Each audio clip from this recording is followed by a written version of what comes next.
Question है ये polynomial x square minus 2x minus 3, find F minus 1 और F, चलिए 3 पे फाइंड कर लेंगे, एफ 3 पे। तो इसका मतलब हुआ ये जो फंक्शन है इस पे हमको इसकी वैल्यू निकालना है। इसकी क्या निकालना है? वैल्यू। तो देखिए यहाँ यानी x किसके इक्वल हो गया? यहाँ -1 है, x कितना है? -1। तो ये आ जाएगा हमारा f -1 इजिकल टू, यानी x की जगह हम कितना रखेंगे? -1। तो -1 का स्क्वायर -2 -1 -3, माइनस कितना हो जाएगा? 3 हो जाएगा। तो अब देखिए, अब यहाँ पे -1 का स्क्वायर, -1 का स्क्वायर यानी -1 इंटू -1, माइनस माइनस प्लस 1 1 जा 1, यानी माइनस और माइनस का इंटू क्या होता है? प्लस होता है। तो ये आ गया हमारा 1 का स्क्वायर 1। अब ये माइनस और ये माइनस, ये दोनों माइनस आपस में इंटू होके क्या हो जाएंगे? प्लस। तो ये कितना आ जाएगा? +2 -3। इसका मतलब क्या हुआ? 3 - 3 इजिकल टू 0, यानी f -1 कितना आ गया? 0। f -1 कितना आ गया? 0 आ गया। तो f -1 0 आ गया, यानी यहाँ इस पॉलिनोमियल में x की वैल्यू -1 रखने से ये पॉलिनोमियल क्या हो जाता है? 0 हो गया। fx 0 आ गया यानी 0।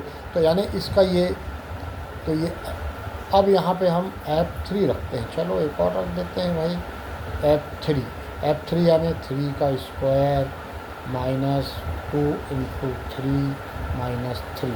तो ये 3 का स्क्वायर 3 3 का 9 -6 -3। अब देखिए ये आ गया 9, ये -6 है यानी लेफ़्ट साइड जा रहा है, फिर लेफ़्ट साइड ही जाएगा ये -3, ये 0 से।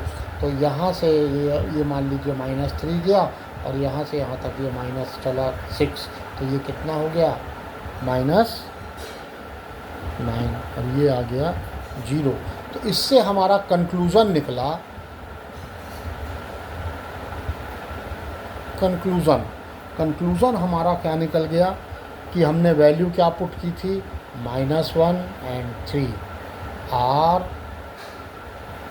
जीरोज़, आर क्या हो जाएंगे? Zeros of polynomial fx। अब मान लीजिए इसी पॉलिनोमियल में हम fx हमारा क्या दिया है? fx इजिकल टू हमारा क्या था भाई? x² -2x -3। तो ये तो क्लियर हो गया, इस पॉलिनोमियल के जीरोज़ हो गए। ये जीरोज़ क्यों हैं? क्योंकि x की जगह इन नंबरों को पुट करने से पॉलिनोमियल की वैल्यू क्या आ जाती है? 0 आ जाती है। तो ये इसके जीरोज़ कहलाते हैं। अब मान लीजिए इसमें हमने पुट किया f -3, चलिए पुट करिए। तो -3 का स्क्वायर -2 -3, अब ये कितना है? -3 है। तो ये आ गया -3 का स्क्वायर, माइनस का स्क्वायर प्लस होता है, तो 9 माइनस और माइनस प्लस, ये क्या हो गया? 6 -3। तो ये कितना हो गया? 15 - 3 इजिकल टू 12। इसका मतलब क्या हो गया? f -3 रखने से नॉट इजिकल टू क्या जा रहा है? 0। Therefore -3 is not 0 of polynomial, लिखिए, या पॉलिनोमियल fx है। तो ये समझ में आ गया, जिस वैल्यू को रखने से 0 हो जाए तो वो पॉलिनोमियल का जीरोज़ होता है। और अगर यहाँ पे जैसे हमने 3 को -3 करके देखा तो ये वैल्यू 0 नहीं आई, यानी ये 0 नहीं होगा।